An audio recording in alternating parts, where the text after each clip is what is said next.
Hola gente, ¿qué tal? ¿Cómo estáis? Bienvenidos de nuevo a mi canal. Este es el segundo vídeo de este gameplay de la batalla épica de Alesia, un juego de Worthington Games, que es una reimplementación de un juego que diseñó en su momento Robert Bradley en el año 76, distribuido por Avalon Hill, y que, bueno, el vídeo anterior os comentaba que para muchos es seguramente la mejor versión que se ha hecho para Wargame hexagonal de Alesia. Porque de juegos de Alesia se han hecho muchos. Y, por ejemplo, aproveché el vídeo anterior para comentaros, hacer una comparativa entre este juego y el otro gran referente, uno de los grandes referentes, que es el juego de Richard Berg. A mí personalmente considero que el sistema de Richard Berg no está mal, pero para una batalla de asedio, y más con las reglas adicionales que le ha añadido Richard Berg para esa batalla, pues hacen que para mí, bajo mi punto de vista, sea un juego muy tedioso, con muchas fichas. Al final te pierdes con tanto tedio haciendo tantas gestiones administrativas, en fin, se vuelve un poco aburrido. Además limita un poco la capacidad del jugador galo para ser flexible, porque tiene como una regla que tiene que cargar hacia las empalizadas, etc. Bueno, todo eso lo comentaba en el primer vídeo, no quiero insistir. Bien, también aproveché para comentaros la estructura del turno, ver la secuencia de juego, y jugamos el primer turno y el jugador galo hizo entrar las primeras unidades, aparte de las unidades que están asediadas ya en Alesia. Entonces vamos a empezar el segundo turno.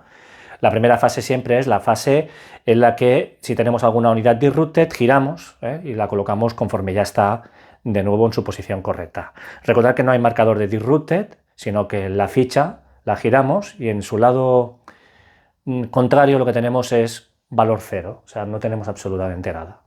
Bien, no se ha producido ninguna de estas situaciones, así que podemos seguir, y lo primero que hacemos es mover a las unidades galas que se encuentran ahora mismo en el mapa. El jugador galo desiste de mover a las unidades que están en Alesia, pero sí que va a hacer un pequeño ajuste aquí con estas unidades galas. Recordad que la caballería tiene una restricción, tanto la romana como la gala, y es que no puede entrar en un hexágono de foso. Si por algún motivo alguna de las unidades de caballería tuviera que entrar por obligación, porque por una retirada, por lo que sea, tiene que cruzar, tiene que atravesar o tiene que acabar en un hexágono de foso, la unidad quedará eliminada automáticamente. Entonces, claro, la caballería tiene poco margen para poder hacer cosas ahora mismo, especialmente la gala. La romana todavía, porque entre empalizada y empalizada puede hacer algún contraataque. Tenemos terreno, como veis, tenemos terreno abierto, entonces todavía puede hacer algo. Pero ahora mismo la gala, hasta que realmente no consiga penetrar esa primera línea defensiva, poco puede hacer. Entonces el jugador galo, recordar que movió las unidades y las hizo entrar en el río, y una vez entras en el río te tienes que parar, no solo con la caballería, sino con cualquier unidad. Y ahora que ya empezamos el turno en el río, ahora podemos escoger o continuar hacia adelante o quedarnos donde estamos, pero hemos de ser conscientes de que por algún motivo queremos dar la vuelta y luego entrar de nuevo en un hexágono de río, nos volveremos a tener que parar. Así que ojo. Pero otra cosa que sí podemos hacer es, en el caso de que no queramos continuar, también nos podemos mover siguiendo el curso del río. Y no tenemos que pararnos porque no estamos saliendo y volviendo a entrar. O sea, es como si fuera un terreno ya abierto, normal, y nos podemos mover siguiendo el curso del río. Entonces el jugador galo es lo que va a hacer. La mayoría de movimientos los voy a hacer fuera de pantalla, pero para que veáis.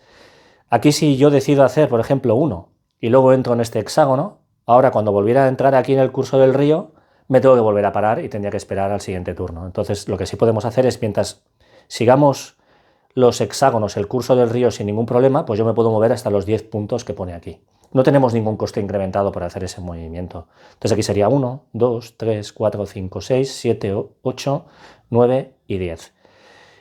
El jugador galo intenta no quedar a 3 hexágonos de distancia de ningún fuerte.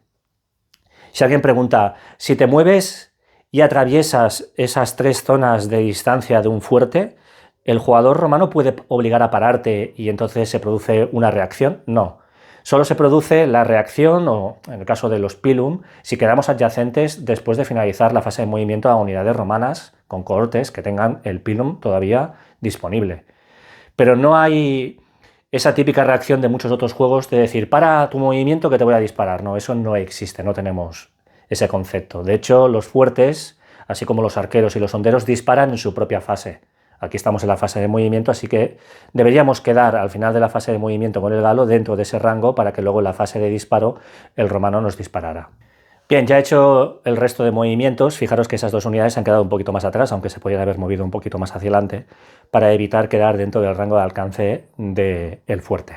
que tiene 3 de capacidad de alcance, que puede disparar hasta 3 veces y lo puede hacer sobre la misma unidad si quisiera o sobre unidades distintas. Bien, ahora iríamos con el movimiento fuera del mapa. Entonces, fijaros que en este display todas aquellas unidades galas que estuvieran en la zona 2 o en la zona 10, como estamos en el segundo turno, sería ahora el momento de hacer entrar esas unidades. Pero recordad que no estamos obligados. Es decir, recordad, esto insisto, el jugador galo, por ejemplo, aquí hizo entrar esas unidades de caballería, pero puede ser que tenga todo el ejército aquí y todavía el romano no lo tenga claro. Podemos retrasar esa entrada todo lo que queramos. Bien, el jugador galo decide hacer entrar 2 unidades más de caballería y las hace entrar en la zona 2. Recordad que cada zona está delimitada por unas líneas negras que indican hasta dónde cubre esa zona. Entonces la zona 2 cubre hasta aquí y hasta aquí. Entonces el jugador galo hace entrar la caballería, 2 unidades, repito, y recordar que si las hacemos entrar apiladas, pues mucho mejor, pero si las hacemos entrar de forma individual y además entran en el mismo hexágono, la primera unidad paga 1 punto de movimiento, pero la segunda paga 2 puntos, porque representa que está siguiendo como si fuera en columna por una carretera y tiene que esperar a que esta unidad abandone para entonces entrar. Entonces es como si estuviera pagando 1 punto adicional antes de entrar ahí. Como los galos se pueden apilar de 2 en 2, pues aquí lo que hace el galo es entrar en este hexágono, sería 1 punto con las 2 unidades, 2, 3, 4, 5 y 6, y entran hasta aquí. Estas 2 unidades no están entrando a 3 hexágonos de distancia de ningún fuerte, pero de nuevo entran en un hexágono de río que les permitirá en el siguiente turno o bien moverse hacia arriba o bien moverse hacia abajo, quizás para contactar con estas unidades que están subiendo también por el curso del río. Bien, fijaros que aquí hay un campamento que está impreso en el mapa, y si alguien pregunta qué es lo que ofrecen estos campamentos, bien, pues aquí lo tenéis. Un campamento lo que ofrece es que el defensor dobla los factores de fuerza que tenga en el hexágono, siempre y cuando las unidades que estén atacando a esas unidades que están en el fuerte no se encuentren también en un hexágono de campamento, de fuerte. Bien, el siguiente paso es la fase de trabajos defensivos. Recordar que, antes no obstante de los trabajos defensivos, si alguna de estas unidades hubiera acabado adyacente a una cohorte romana, pues entonces el romano puede utilizar el pilum en caso de que esas unidades todavía tuvieran el pilum. Pero como no es el caso, no hemos quedado adyacente a ninguna unidad romana que tenga pilum, pues nos podemos olvidar. Entonces ahora vendría la fase de trabajos defensivos. Si alguna de estas unidades hubiera terminado en trabajos defensivos, entonces lanzamos. Pero recordad que la caballería, a diferencia de infantería, no puede entrar en trabajos defensivos, así que si una de esas unidades hubiera entrado ahora en alguno de esos hexágonos, quedaría eliminada. De forma voluntaria nosotros no podemos entrar para eliminar unidades. Lo siguiente sería la fase de fuego de misiles. Ahora es cuando, por ejemplo, los fuertes podrían disparar si tienen una unidad enemiga a 3 de distancia, o recordar que he colocado estas flechas de color roja para indicar dónde se encuentran los honderos y los arqueros romanos. Entonces estos arqueros y honderos disparan a 2 de distancia. Ni de coña podemos llegar a esas unidades, ahí arriba tampoco, no tenemos nada que puedan disparar, así que la fase de misiles termina. Y ahora iría la fase de combate de choque gala, es decir, todas aquellas unidades galas que estuvieran adyacentes a zoque enemiga están obligadas a atacar a las unidades romanas. Lo siguiente sería la fase de movimiento romano, y luego lo mismo, el romano, si estuviera adyacente a unidades galas, pues iría a la fase de combate, de choque del jugador romano. Bien, no se produce nada de todo esto, claro, son turnos muy ágiles de momento, porque el galo todavía no ha entrado ni está adyacente, así que nos podemos olvidar. Vamos al siguiente turno, al tercero. Bien, empezamos en la fase de movimiento gala. El galo decide no mover ninguna unidad de Alesia, pero sí que decide mover estas unidades de caballería. Entonces os voy a mostrar un primer movimiento y luego, como siempre, os voy a hacer los movimientos fuera de pantalla porque no tiene ningún secreto. Vamos a seguir el curso del río, que sería 1, 2, 3, 4, 5, 6, 7, 8, 9 y 10. Y salimos del río. El jugador galo también decide enviar esas 2 unidades más hacia arriba y las deja a 4 hexágonos del fuerte que tenemos ahí romano para evitar que en la fase de misiles ese fuerte pueda disparar. Ahora iríamos con las fuerzas que tenemos fuera de mapa y entonces de nuevo os muestro este display para que veáis que ahora en el turno 3 podrían entrar las unidades que están en la zona 9, aparte de que si todavía tuviéramos tropas en la zona 10 y en la zona 1, pues también podrían entrar. Aquí arriba también, turno 3, la zona 3 también se activa, sería esa parte de ahí. Por el motivo que sea, el jugador galo decide no entrar ninguna unidad más al mapa, o sea que todavía queda la incertidumbre por dónde va a venir efectivamente el ataque galo. Bien, pues empezamos el turno 4 y la caballería gala ya se ha movido, lo he hecho fuera de pantalla. Fijaros que la caballería ha tenido que pararse aquí por entrar en río y esas dos unidades pues están apiladas juntas y están lejos de cualquier zona, de cualquier hexágono de fuerte o de cualquier unidad romana que pueda disparar a distancia. Tal como vengo diciendo hasta el momento, las tropas que están presentes en el mapa son las primeras que movemos antes de hacer entrar las tropas que vienen fuera. No obstante, estoy dando por supuesto de que el jugador galo puede mover a las tropas que hay aquí en Alesia, pero no es cierto. Históricamente, uno de los problemas que tuvo el galo es que, claro, era muy difícil coordinarse. No es lo mismo hoy en día que con una radio, un WhatsApp, un teléfono nos podemos coordinar con facilidad que hacerlo entonces. Entonces, a pesar de que Alesia, como veis, está en una elevación y que le permitía tener bastante buena visión de lo que ocurría alrededor, una cosa es tener visión y otra cosa es ponerse de acuerdo con la fuerza de liberación para conseguir coordinar esfuerzos. Entonces, las tropas que están en Alesia no se pueden activar, no se pueden mover, hasta que no se cumplan una serie de requisitos y de condiciones con las unidades que vienen de fuera a liberar a Vercingetorix. Entonces, los requisitos son que el jugador galo, con las tropas que vienen de fuera, coloque 10 unidades, al menos 10, si son más, pues perfecto, en hexágonos de trabajos defensivos y que durante la fase de choque haya al menos un combate. Si se cumplen esas condiciones, entonces en ese turno el jugador galo ya puede activar a las unidades de Alesia. Lo que pasa es que, claro, como estaríamos en la fase de choque, eso significa que no podría moverlas porque ya habría pasado la fase de movimiento y ya tendríamos que esperar a un futuro turno. Pero no es algo automático. Para reflejar el posible retraso en activar a todas estas fuerzas, movilizarlas y acabar de enviarlas a las empalizadas, el juego tiene una mecánica muy chula que se llama la regla de coordinación, en la cual el jugador galo coloca estos 4 marcadores en un tazo. Van del 1 al 4, fijaros que en la parte de atrás hay un interrogante, entonces se colocan en un tazo, en una bolsa, como queráis, y sacáis uno de forma aleatoria. Esto lo hace el jugador galo. Entonces el jugador galo coge esa ficha y es el único que puede ver qué resultado hay, qué ficha ha cogido. Entonces vamos a suponer que ha cogido el número 2. Entonces ese 2 lo que viene a indicar es el número de turnos de retraso que habrá antes de que se active la fuerza de Alesia. Entonces, por ejemplo, ahora estamos en el turno 4, vamos a suponer que al final de este turno se cumplen las condiciones, pues entonces en el turno 6 las tropas de Alesia, las fuerzas en Alesia se podrán activar.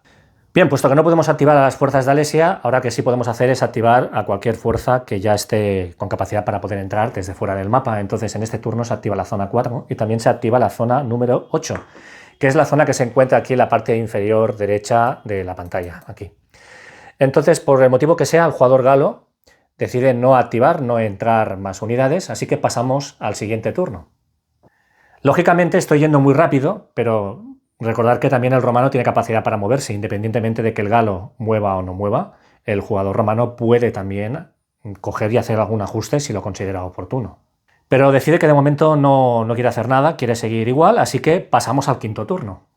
Bien, pues lo que he hecho fuera de pantalla es realizar el movimiento de las unidades de caballería. Estas unidades de caballería han avanzado, se han quedado lejos del rango de 3 de los fuertes. Esa unidad de caballería se ha quedado ahí también lejos del rango de alcance del fuerte. Si sigue avanzando más, se tenía que quedar en alguno de esos hexágonos, entonces ahí el fuerte le podría haber castigado. Así que decide quedarse un poquito más atrás a la espera de una futura activación. Y fijaros que luego lo que he hecho es aprovechar y el jugador galo ha hecho entrar 4 unidades más por aquí, que fijaros que están en la zona número 5 y entre la zona 5 y la zona número 4. Entonces 2 unidades de caballería han entrado en el río y tenemos 2 más que están en ese hexágono. Ahí no hay riesgo de que el fuerte les pueda atacar, tampoco tenemos arqueros ni honderos en esta zona que puedan disparar a la caballería. Y bien, ahora sí, en este turno se activa la zona número 5 y se activa la zona número 7. Ya solo quedaría esa zona que sería la última para activar. Entonces ahora sí el jugador galo informa de que va a hacer entrar un montón de tropas, aparte de estas unidades de caballería, y va a hacer entrar básicamente una fuerza bastante importante de galos por aquí, y luego haremos entrar una fuerza muy grande de galos por la parte inferior del mapa. Entonces, como son 2 sectores distintos, vamos a tratarlos de forma independiente, vamos a empezar por aquí arriba. Lo más importante es que, aunque aquí parece que estemos subiendo una pendiente y que se puede suponer que hay un coste adicional, como ocurre en muchos juegos, aquí no hay un coste adicional. Lo que permite este tipo de terreno es que si estás defendiendo en una elevación, tuviéramos una unidad romana que estuviera defendiendo y estamos recibiendo un ataque desde una posición inferior, entonces el romano dobla la defensa. Y luego comentaros de nuevo lo que ya he repetido varias veces a lo largo de los vídeos, y es que cuando entramos, el primer stack que entra, la primera unidad que entra, paga un punto por entrar, pero si los siguientes stacks, siguientes unidades que quieran entrar por el mismo hexágono, pagan un punto adicional, pagan un punto más. Bueno, pues aquí tenéis todas las fuerzas que ha entrado el galo, aparte de la caballería que os he comentado hace un momento. Y fijaros que, claro, como aquí tenemos mucho espacio todavía para llegar a lo que sería la primera línea defensiva romana, pues bueno, seguramente hasta el siguiente turno no empezaremos a tener aquí combates en toda esta línea. Esto es lo malo, entre comillas, de entrar aquí, que el jugador galo tiene bastante recorrido antes de entrar en esta zona, pero dada la forma en cómo está defendiendo el jugador romano la primera línea defensiva, es muy arriesgado intentar venir aquí, porque los fuertes veréis que tienen una capacidad tremenda de hacer muchísimo daño. Entonces lo que está buscando es una posición donde no haya tantos fuertes. Y bueno, aquí fijaros que entre la primera línea y la segunda línea defensiva pues no hay mucha distancia. Así que es de suponer que cuando las fuerzas de Alesia se puedan liberar, pues también vayan a echar un cable. Fijaros que aquí es posible, en el caso de que rompamos, poder rápidamente crear un pequeño túnel. Pero bueno, esto es un supuesto. Es evidente que el jugador romano también tiene que decir aquí todavía muchas cosas y falta primero romper esa primera línea, que ya os digo que no va a ser fácil.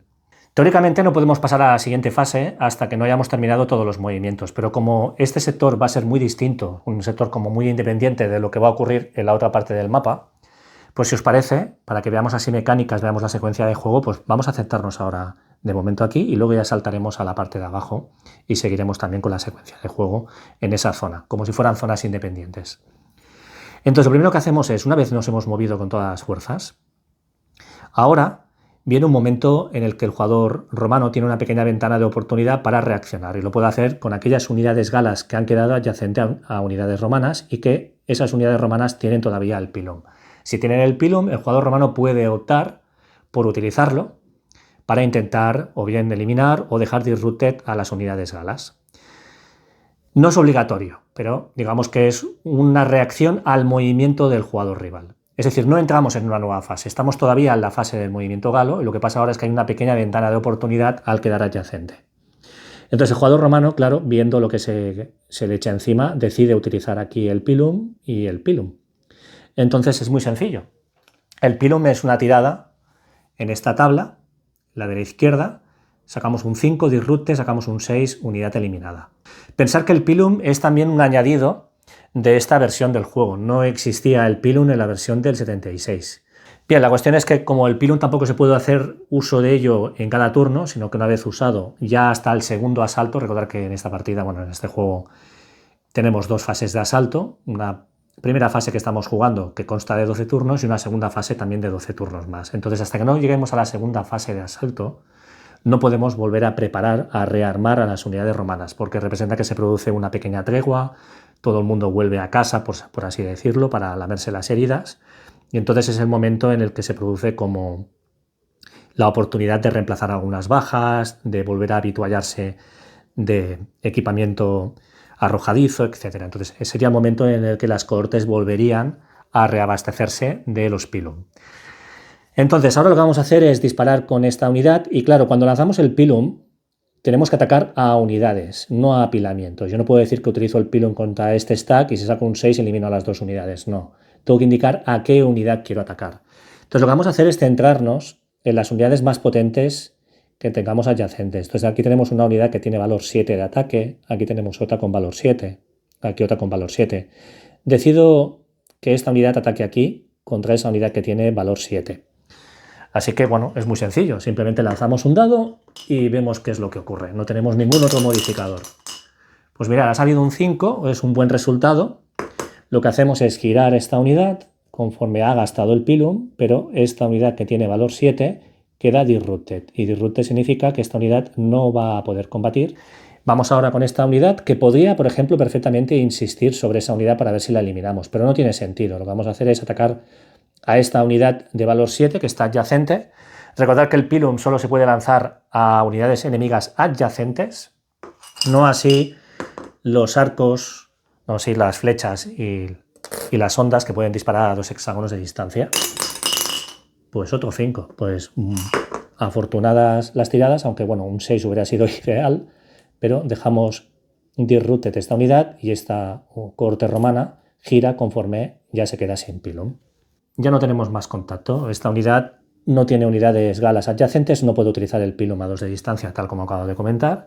Así que aquí acabaría lo que sería la fase de movimiento gala. Ahora la siguiente fase es la fase de trabajos defensivos. Todas aquellas unidades galas que hubieran terminado en un hexágono de trabajos defensivos y que además estén adyacente a ZOC enemiga, o sea, por lógica la ZOC se ejerce en hexágonos adyacentes, es decir, tiene que acabar en ZOC enemiga, entonces automáticamente ahí hay que lanzar para ver qué efecto tiene esos trabajos defensivos. Lo que ocurre es que aquí no hay trabajos defensivos. Los trabajos defensivos terminan en este hexágono, porque aquí luego lo que hay es una especie de campamento. Entonces, en ninguno de estos 3 hexágonos hay trabajos defensivos, así que nos podemos ahorrar el hacer eso. No obstante, es muy sencillo. El trabajo defensivo, lo mismo que el pilum, es lanzar, pero aquí, mientras el pilum con un 5 o un 6 conseguimos un buen resultado, aquí solo con un 6. Pero claro, aquí tendríamos que tirar por cada unidad que hubiera entrado en un hexágono de este tipo y que estuviera en ZOC romana. Esto significa que vamos a suponer que aquí realmente hubiera trabajos defensivos, hubiera un foso, pues como hay 6 unidades, las 6 unidades tendrían que lanzar, incluyendo las unidades que están disrupted. Entonces, claro, son 6 tiradas. Sí que es cierto que hay que sacar un 6, pero claro, vamos haciendo tiradas, al final habrá alguna tirada que salga un 6. Eso es un poco lo que viene a indicar estos trabajos, que van desgastando poco a poco a los galos. Lo importante es que si entramos en un hexágono de este tipo y no hay ZOC romana, por ejemplo aquí, vamos a suponer que entramos, como no hay ZOC romana, esos trabajos defensivos no tienen ningún impacto, no nos veríamos obligados a lanzar. Otra cuestión importante, vamos a suponer que este fuerte en vez de estar aquí estuviera aquí. Las unidades romanas que están en un fuerte no ejercen ZOC.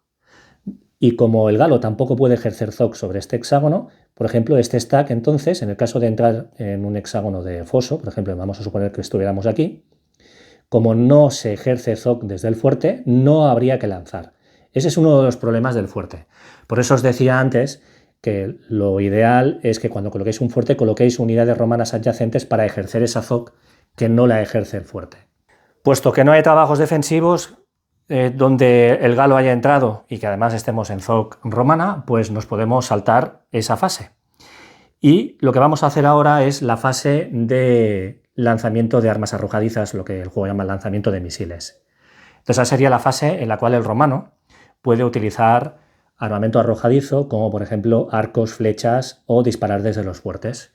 Si alguien pregunta, ¿los pilum? No, los pilum ya os he dicho que es una reacción. O sea, reaccionamos al movimiento galo que queda adyacente a las unidades romanas y las cortes pueden decidir utilizar el pilum, es voluntario. Pero ahora estamos en una fase en la que participan lo que serían las unidades tradicionales de lanzamiento a distancia. Arqueros, honderos, etc. Entonces, claro, ¿qué pasa? Que los arqueros y los honderos los he marcado en el mapa con estas cruces de color roja. No tenemos ninguna unidad aquí que a 2 de distancia pueda alcanzar.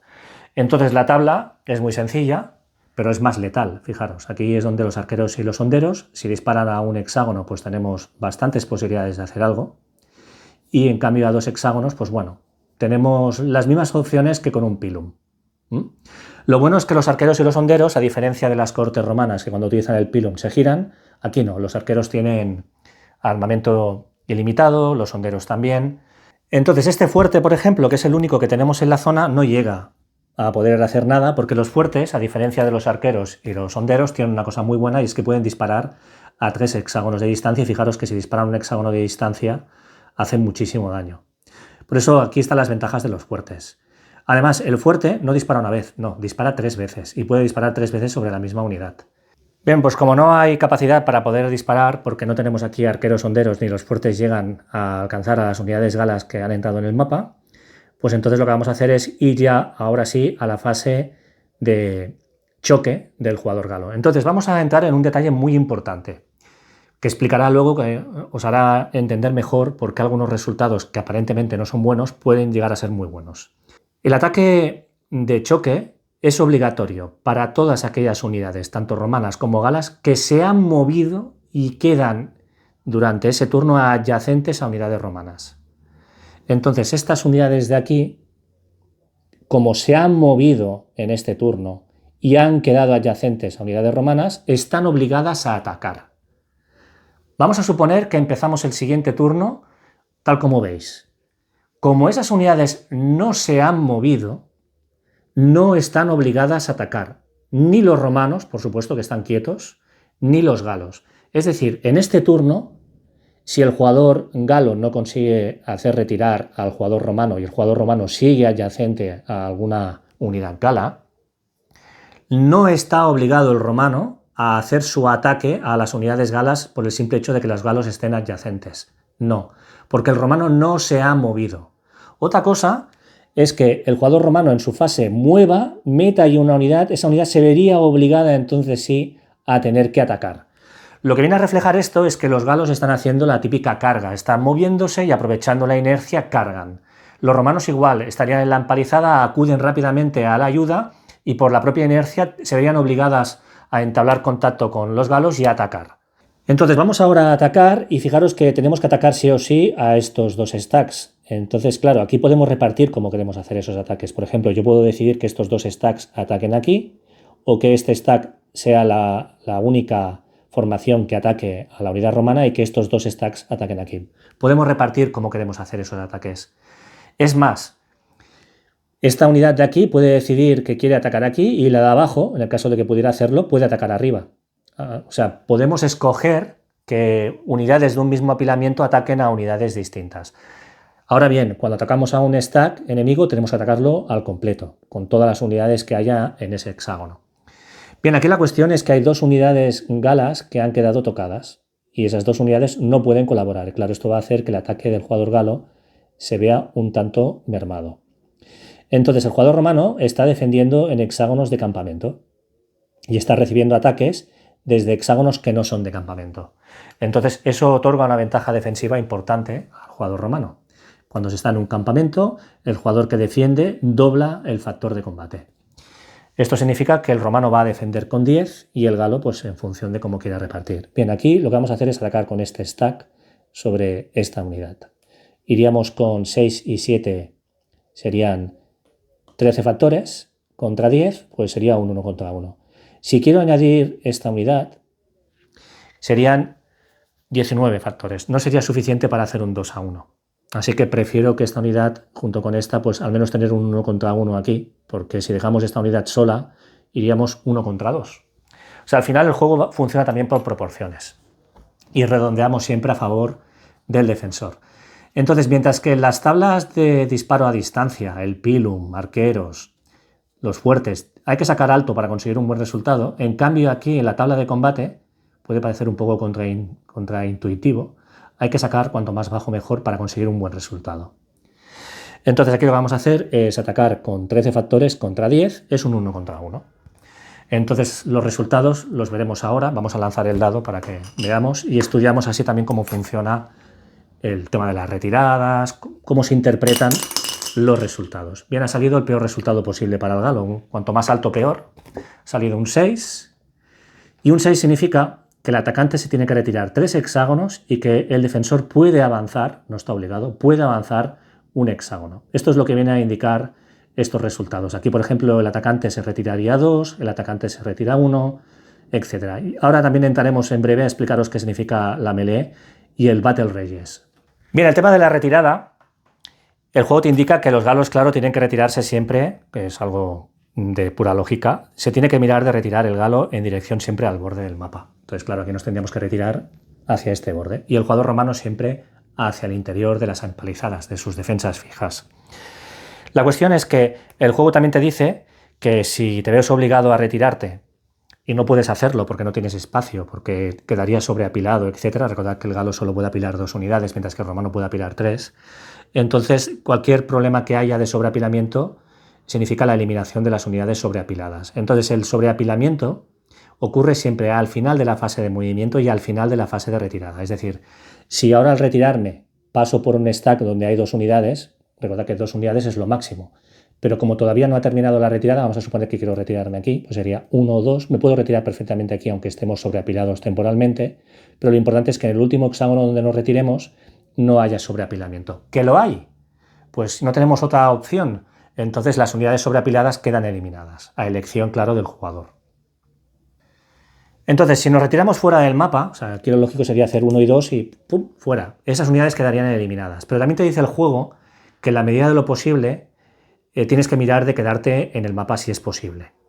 Entonces aquí sí, es posible hacerlo. Entonces, por ejemplo, podríamos hacer 1, 2 y 3 y venirnos aquí, o hacer 1, 2 y 3 y venirnos aquí. Y es lo que vamos a hacer. Nos vamos a retirar, permaneciendo siempre que sea posible en el mapa, alejándonos de las unidades enemigas, y la retirada no implica que estas unidades sufran algún tipo de descalabro, que tengan que girarse a su lado disrupted. No, no. Te retiras y ya vendrás más adelante si quieres. Las unidades que se retiran se pueden separar en la retirada, es decir, podríamos coger y decir que una unidad se vaya aquí, que la otra unidad haga 1, 2 y 3 y se vaya aquí, por ejemplo. No tienen que moverse todas las unidades de forma agrupada. Otra cuestión importante es que si al hacer la retirada entramos en zoca enemiga, las unidades quedan eliminadas. Claro, aquí ahora de momento no es un problema, pero puede ser un problema cuando entremos ya en el interior y el romano haga algún contraataque. El avance que puede hacer aquí el jugador romano, pues bueno, en otras circunstancias podría ser interesante, pero aquí no tiene ningún sentido porque nos expondríamos muchísimo en terreno abierto, o sea que no vamos a avanzar, aquí renunciamos, hemos conseguido nuestro propósito, que era repeler ese ataque. Bien, vamos ahora a resolver este ataque teniendo en cuenta que, claro, aquí solo va a participar esta unidad porque la otra ha quedado disrupted por los pilum. Serían 6 y 7, son 13 contra 10. Así que de nuevo estamos en 1 contra 1. Y ahora aprovecharé esta tirada, a ver si esta vez sale un resultado un poquito mejor. Bueno, pues no, un 5. Bien, este 5 en 1 contra 1 implica que el jugador galo se tiene que retirar 2 hexágonos. Claro, fijaros, aquí esta unidad lo que va a hacer es retirarse, pues mirar, 1 y 2, porque si nos retiramos aquí sería entrar en zoc de la unidad romana y eso no es posible. Entonces vamos a hacer 1 y 2 y nos vamos a retirar aquí. Y este stack se tiene que retirar 1 y 2. Evidentemente no nos podemos retirar aquí porque entramos en zoc. Hacemos 1 y 2 y nos retiramos aquí. ¿Que nos hubiéramos tenido que retirar un hexágono? Pues aquí hubiera sido un problemón. Entonces el hecho de colocar tantas unidades como he hecho no ha sido una buena idea. Suerte hemos tenido de que no ha salido, por ejemplo, un 4, porque en este caso, al haber hinchado tanto la segunda y tercera línea, yo debería haber dejado un poquito de espacio para tener en cuenta esa posibilidad, porque si no ahora nos tendríamos que haber retirado, por ejemplo, aquí, y 4 unidades, como solo podemos tener 2, habríamos perdido 2 unidades por hacer el tonto a la hora de sobreapilar la segunda y la tercera hilera. Por cierto, en la retirada he movido las 2 unidades que estaban disrupted. Todas las 2 unidades que estaban disrupted realmente no han participado en el combate, así que esas 2 unidades no están obligadas a moverse, aunque estén con otras unidades que han participado en un combate, no sufre las consecuencias del resultado que haya habido en los combates. Ni podrían avanzar, ni se ven obligadas a retirarse, en este caso porque es el resultado que ha salido en el combate. Entonces estas unidades no ejercen zoc, entonces vamos a suponer, me lo invento, que ahora una unidad romana entrara en esta posición o en esta posición. Pues como estas 2 unidades no ejercen zoc, en la fase de choque romana, aunque esas unidades se hubieran movido, no están obligadas a atacar porque esas 2 unidades no ejercen zoc. Una cuestión importante, aunque estas 2 unidades no pueden atacar, si reciben un ataque, entonces sí que defienden al 100%. La melee es un resultado en el cual ambos jugadores quedan enzarzados, pero sin que haya ningún avance ni retroceso. Es decir, que vamos a suponer que esta fuera una unidad de infantería gala, porque recordad que la caballería no puede entrar en estos hexágonos. Entonces sale un resultado de melee, pues nada, nos quedamos así, nos quedamos ahí enganchados unos con otros. Lo que pasa es que este es un resultado que no es bueno para el jugador romano. ¿Por qué? Porque a pesar de que se ha producido una melee, que a lo mejor los galos han conseguido llegar hasta la parte superior de las empalizadas, y hay un combate muy cuerpo a cuerpo. De manera que cuando llegue la fase del romano, el romano va a verse obligado a tener que atacar o a retirarse. Porque una cosa que podemos hacer en este juego es, cuando estamos en zoc, no nos podemos mover de zoc a zoc. Por ejemplo, vamos a suponer que empezamos así el turno del galo. El galo no puede moverse de zoc a zoc o decir que quiere aprovechar para colarse ahora y meterse en la empalizada. No puede hacerlo, no nos podemos mover de zoc a zoc. Lo que sí podemos hacer es quedarnos donde estamos o retirarnos, sin pagar ningún coste adicional. O sea, yo podía coger y retirarme. Eso es lo que podemos hacer. Pero repito, no nos podemos mover de zoc a zoc. Entonces, claro, esto significa que, por ejemplo, si ahora hubiera un resultado de melee, el romano tendría que, enseguida que fuera posible, en ese mismo turno, en la fase del romano de ataque de choque, se vería obligado a atacar. Yo os he dicho antes que solo se ataca a las unidades enemigas si nos hemos movido previamente. Pues este resultado de melee obligaría al romano a tener que atacar o decidir que se quiere retirar, porque a lo mejor dice, ostras, no me interesa, es un resultado de melee, ese resultado de melee no me gusta en absoluto porque me va a obligar a atacar y lo voy a hacer, pues mirar, aquí iríamos con 4 y aquí el defensor tiene 2, pero si fuera una infantería a lo mejor iría con 5, con 6, con 7, con 8, iríamos con bastantes malos. Entonces ahí es donde tenemos que tomar la decisión, así que un resultado de melee no es un mal resultado para el galo. Y el Battle Rages es un resultado parecido, pero en el cual ambas formaciones se colocan este marcador con la flechita indicando que en el siguiente turno, cuando enseguida que sea posible, si hay de nuevo un combate, se tiene que producir hacia la unidad, hacia donde apunta la flecha. Bueno, visto así, puede parecer que no hay mucha diferencia entre una melee y un Battle Rages, pero es que no he dado todos los detalles. En una melee, repito que los dos jugadores estarían obligados a atacar o bien a irse, pero un Battle Rages impide irse. No te puedes ir. Pero lo importante es que a diferencia de la melee, donde por ejemplo el romano aquí, a pesar de que es el galo el que le ha atacado, pues tendría que atacar o bien retirarse, aquí el jugador romano, que es el que ha recibido el ataque, no estaría obligado a atacar. Puede hacerlo si quiere, pero no está obligado. Y en cambio en el siguiente turno, el jugador galo va a tener que seguir atacando. No puede coger y irse. O sea, Battle Rages quiere decir que está encarritado, está muy centrado en eliminar a la unidad que tiene delante, está, pues no sé, está como, es como una competición, a ver quién aguanta, y el galo insiste y seguirá atacando. Entonces lo que sí podemos hacer en estos hexágonos es reforzar la posición. El romano puede enviar más unidades para reforzar, el galo también. Lo importante es que estas unidades, a pesar de que están muy focalizadas hacia la unidad que tiene enfrente o hacia donde apunta la flecha, siguen ejerciendo la ZOC normal, o sea, no es que pierdan la ZOC. Bien, pues aquí tenemos la situación. El jugador galo ha decidido activar las fuerzas de la zona 8 y de la zona 7. Curiosamente, la zona 7 se activaba en este turno 5. Así que es por eso que ha decidido esperar a que esas fuerzas, que eran las que venían con más retraso, se activaran, para entonces activar estas fuerzas que podían haber entrado ya en el turno anterior y esas fuerzas de ahí que también han entrado, que podían haber entrado en el turno anterior, pero que lo han hecho ahora. O sea, ha decidido coordinar todo el ataque, que todo el mundo entrara a la vez. Entonces ahora sí que se va a cumplir que como ya al menos hemos hecho un ataque de choque y va a haber muchos más seguramente, y además ya tenemos 10 unidades al menos en hexágonos de defensas exteriores, de trabajos defensivos, entonces cuando terminemos este turno cogeremos el cheat para ver cuánto retraso tiene la activación de las unidades de Alesia. Entonces recordar lo que hemos hecho ahí arriba. Yo os he dicho antes que íbamos a tratar ese sector como si fuera algo independiente, entonces vamos a repetir lo mismo que hemos hecho ahí, pero lo haremos aquí. Evidentemente la mayoría de cosas las voy a hacer fuera de pantalla. Entonces lo que vamos a hacer ahora es primero, como hemos movido, todas aquellas unidades romanas, cohortes que tengan el pilum pueden lanzar como reacción. No están obligadas, pero pueden hacerlo. Fijaros que aquí, por ejemplo, hay una unidad auxiliar. Las unidades auxiliares no tienen el pilum. Bien, pues fuera de pantalla he lanzado el pilum y he sacado bastantes buenos resultados. Fijaros, hemos conseguido eliminar 5 unidades galas y lo que ha hecho el romano es centrarse especialmente en aquellas unidades más potentes, las que tienen valor 8. Ha conseguido eliminar 2 de valor 7. En general, repito, tiradas muy buenas. Eso sí, nos ha dejado con todas las cohortes romanas que tenemos en esta zona prácticamente sin el pilum, excepto esta unidad que como no tiene ninguna unidad adyacente pues no ha podido utilizar el pilum. Pero hemos hecho una buena limpieza, también hemos conseguido un par de disrupted, aquí tenemos por ejemplo una unidad que está girada, sin valor de combate, así que en general muy buenos resultados por parte del jugador romano. Claro, esta es la primera fase de reacción del romano, que lanza el pilum, que esta es una ventaja, repito, que es algo que se ha introducido para esta versión del juego, pero que no estaba en la versión del 76.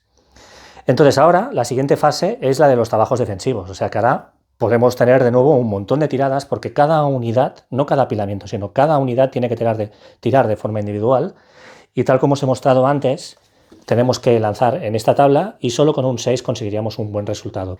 Bien, pues ya lanzado fuera de pantalla, fijaros que se han abierto algunos huecos y es porque ha habido bastantes bajas. Ha habido en total, pues mirad, 7 bajas. Aquí he colocado todas las bajas que hemos sufrido como galos hasta la fecha, fijaros. Ya son 12 bajas. Bien, esto ha sido la fase de trabajos defensivos. O sea, fijaros lo duro que es para el galo, entre el pilum, los trabajos defensivos, etcétera, pues esto, claro, va desgastando. Y ahora vamos a la fase de lanzamiento de misiles, de lanzamiento de armas arrojadizas. Y aquí es donde los fuertes se pueden poner las botas.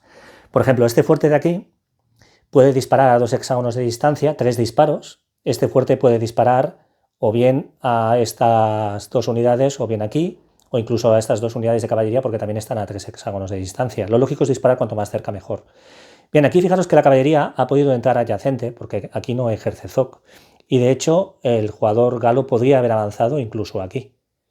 Pero si lo hace, entonces sería obligado a atacar a esas 2 unidades, y claro, aquí las 2 unidades de caballería no pegan demasiado. Pero ha decidido quedarse en este hexágono. ¿Por qué? ¿Por qué se ha arriesgado tanto con la caballería? Porque recordar que el movimiento por los muros cuesta medio punto. Entonces, si el jugador romano quiere hacer bascular algunas tropas en esta dirección para reforzar, si entra en ZOC se va a tener que parar y va a tener que atacar a la caballería. Entonces, claro, con esto lo que hacemos es obligar al jugador romano a tener que ir por el interior, y si tiene que entrar aquí, pues ya sabéis que esto significa tener que pararse. O sea que si se tiene que ver obligado a reforzar, tiene que ser con esas unidades para ir rápidamente. Pero claro, si mueve estas unidades de aquí, pues tiene que pensar en la futura activación de las tropas de Alesia, que claro, van a apretar aquí a saco. Entonces ahí está un poco el tema, ir jugando de forma que el jugador romano tenga que plantearse muy bien de dónde va a sacar esos refuerzos. Pues ya he hecho las tiradas fuera de pantalla. Curiosamente aquí la caballería ha conseguido sobrevivir, aunque una de ellas ha quedado eliminada, la otra ha quedado, como veis, disrupted. Y claro, esta unidad no ejerce ZOC, así que la intención del galo, que era mirar de ejercer ZOC, ahora se rompe por el hecho de haber quedado disrupted. Ese es el riesgo de arriesgar la caballería. Pero bueno, creo que valía la pena intentarlo. Los fuertes han sido decisivos. O sea, los arqueros y los honderos sí que han conseguido algún resultado positivo, pero claro, tampoco es que teníamos muchas unidades para utilizar, solo teníamos esas 2 de ahí. Pero es que los fuertes se han hinchado. Los fuertes, claro, tienen unas posibilidades muy buenas de hacer daño y fijaros, al final 8 unidades más galas que han quedado eliminadas por el lanzamiento de armas arrojadizas desde las posiciones de fuertes, básicamente. Bien, vamos ahora a la fase de ataque de choque gala. Todas aquellas unidades galas que estén adyacentes a unidades enemigas, pues están obligadas a atacar. Por ejemplo, aquí esta unidad ya no ejerce ZOC, está disrupted, no está obligada a atacar. Pero es que incluso aunque estuviera en buen estado, el hecho de que la unidad romana no ejerce ZOC hace que no sea necesario tampoco el atacar, ¿eh? No nos vemos obligados. Entonces, esta unidad al estar disrupted no nos vemos obligados a atacar, pero aquí, por ejemplo, sí. Entonces, aquí lo que vamos a hacer son 16 factores contra 8. Atentos, porque aquí estamos atacando a una unidad auxiliar. Así que aquí vamos 2-1. Recordar que el romano en empalizadas dobla la defensa, lo mismo que en un campamento. Recordar que cuanto más bajo lance el jugador galo, mejor. Esto difiere de las tiradas que se hacen en el resto de tablas. Bien, pues vamos a lanzar y buenísimo el resultado para el jugador galo. Ha salido un 1. Bueno, es un buen resultado, pero fijaros que lo ideal hubiera sido que hubiera salido un 2, quizás, para obligar al jugador romano a tener que retirarse. Pero el Battle Rages tampoco es un mal resultado para el jugador galo. Bien, pues tal como he explicado antes, esto significa que esas unidades no pueden retirarse. No podemos ahora coger como romano y decir que me quiero ir, ni como galo que me quiero ir cuando me toque de nuevo volver a mover. Lo que tenemos que hacer ahora es indicar que estas unidades están enfrascadas en un combate a muerte, por así decirlo. El jugador romano no está obligado en su fase de combate a atacar. Si hubiera salido un resultado de melee, entonces o bien combate o bien se retira, pero no puede decidir no hacer nada. Pero el Battle Rages no obliga al romano. El romano, si quiere, puede reforzar el hexágono y entonces atacar. Pero no creo que tenga ningún sentido. Aquí con que aguante yo creo que es suficiente. Aquí esta unidad ya no puede atacar, ha perdido su capacidad para atacar, pero recordar que si recibiera un ataque, pues se defendería al 100%. Y este stack, pues también tenemos una unidad que no puede atacar porque está disrupted, pero la que está debajo sí que puede atacar. El tema es que como esta unidad que hay aquí en el fuerte no ejerce ZOC, esa unidad de 8 no está obligada a atacar. Entonces, claro, si atacamos con 8, iríamos 8 contra 10, porque las unidades en el fuerte también doblan. Entonces, claro, 8 contra 10 sería un 1 contra 2. Entonces, hombre, resultados buenos, como que no. Fijaros que el atacante se retira 1, 2, o sea, solo un 1 realmente sería algo interesante. Así que no, aquí no vamos a atacar como galo. Aquí tampoco podemos atacar, y aquí pues estamos obligados a atacar sí o sí a esta unidad. Aquí hemos sufrido muchísimas bajas y ahora es cuando, claro, aquí el jugador galo lo va a notar. Si no hubiera esta unidad, pues aquí no estamos obligados a atacar y podríamos evitarlo. Pero claro, aquí vamos a tener que atacar y vamos a atacar a esta unidad que se defiende con el doble, se defiende con 10. Así que vamos 1 contra 2. Lanzamos dado, cuanto más bajo mejor, pero bueno, ha salido encima un 6. Pues como os podéis imaginar, esto no es bueno. El atacante se tiene que retirar 4 hexágonos y el defensor puede avanzar si quiere 2 hexágonos. Bueno, nos tenemos que retirar hacia el borde y evitar entrar en zoc, entonces no hay problema. Aquí hacemos 1, 2, 3 y 4, nos retiramos en esta dirección. El jugador romano, como es lógico, no va a avanzar. Aquí el ataque contra esta unidad númida era interesante a priori, si esta unidad no hubiera quedado disrupte. Pero claro, aquí el jugador romano ha intentado cebarse en este stack precisamente para evitar que el ataque sobre esta unidad númida fuera más potente. Entonces el galo va con 7 y esta unidad dobla. Sería 7 contra 4, no llega a 2 a 1, así que es un 1 contra 1. Lanzamos y otra mala tirada. El atacante se tiene que retirar 3 hexágonos, el defensor puede avanzar, pero evidentemente no lo va a hacer. Nos tenemos que retirar en esa dirección, pero aquí esta unidad no está obligada a retirarse.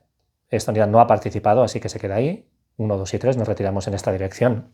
Estas dos unidades pueden atacar si quieren. Entonces aquí iríamos con 15 contra 10. Creo que vale la pena probarlo, así que sería un 1 contra 1. Un 2. Bien, pues este 2 es interesante porque obliga al defensor a tener que retirarse un hexágono.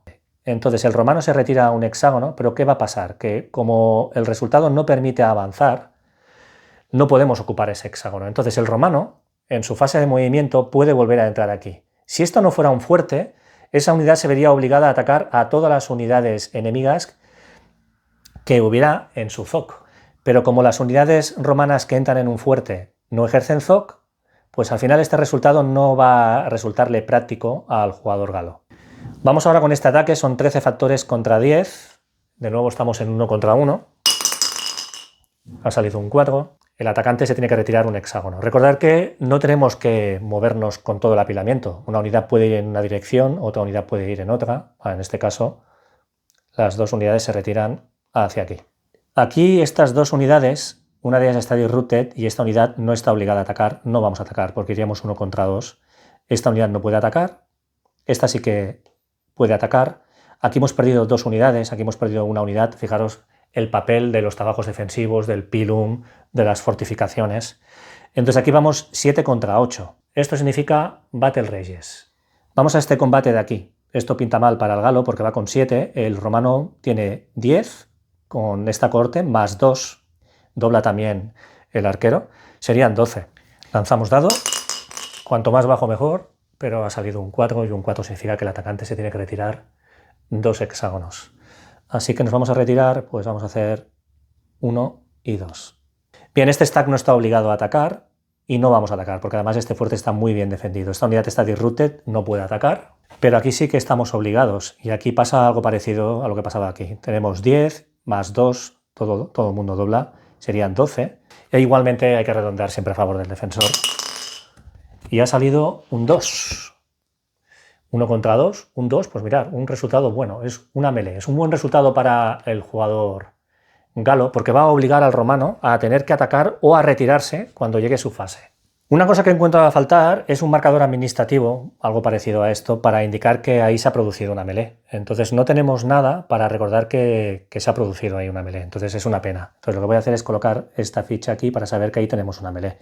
Aquí tenemos 14 factores más 6, son 20. Y aquí el romano defiende con 10. Es un 2 a 1. Fijaros, otro resultado de melee. Y ya finalmente vamos al último combate de choque, que sería esta unidad que va en desventaja. Serían 7 factores contra 10. Es un 1 contra 2. Aquí también el jugador galo ha sufrido bastantes bajas por los fuertes. Y ha salido un 1. Están saliendo resultados ahora muy buenos para el galo. Bueno, pues 1 contra 2 es otro Battle Rages. No compromete tanto como la melee, pero bueno, dentro de lo que cabe es un buen resultado para el galo. Bueno, pues ya hemos terminado con el galo.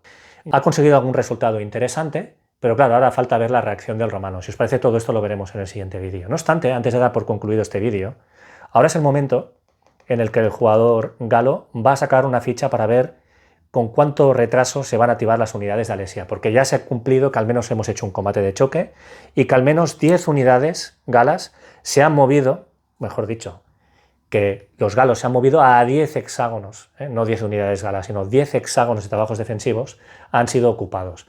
Da igual si luego, por ejemplo, esos 10 hexágonos quedan desocupados porque los trabajos defensivos, el ataque de los romanos con el pílum, etcétera, elimina a todas las unidades. Vamos a suponer que hubiéramos sacado unos resultados espectaculares. No pasa nada, lo importante es que en la fase de movimiento hubiéramos entrado con la intención de romper. Eso lo que permite es que los galos que están en Alesia ven esa aproximación, ven que están realmente haciendo ataques de choque, que están intentando ir a por todas, entonces eso es lo que activa a las fuerzas de Alesia. Entonces ahora colocamos estos 4 marcadores que van del 1 al 4 para indicar los turnos de retraso y de forma así, sin que lo sepa el romano, el jugador galo coge una, yo os la voy a mostrar, pero esto no debería saberlo el jugador romano, pues 2 turnos de retraso. Claro, estamos en el turno 5, porque todavía estamos en el turno 5. Esta ficha hay que cogerla en ese turno. Entonces esto significa que en el turno 7, en la fase de movimiento del galo, el galo activará a las unidades de Alesia. Entonces en el siguiente turno todavía no se van a activar, pero claro, el romano no sabe cuánto retraso va a haber. Y eso también genera una cierta incertidumbre, porque claro, tiene que estar pendiente de que aquí hay una cantidad de tropas también bastante impresionante. Pensar que tenemos apilamientos con 3 unidades, porque en Alesia se puede romper temporalmente el apilamiento, podemos tener 3 unidades. Una vez saquemos las unidades, ya vamos a tener que hacer como en el resto, con solo 2 unidades por hexágono. Pero claro, aquí hay una fuerza considerable que también hay que contemplar. Bueno, gente, pues nada, espero que os haya gustado este vídeo. Os espero para el siguiente para ver cómo reacciona el romano y seguimos viendo la ofensiva del jugador galo. Un saludo.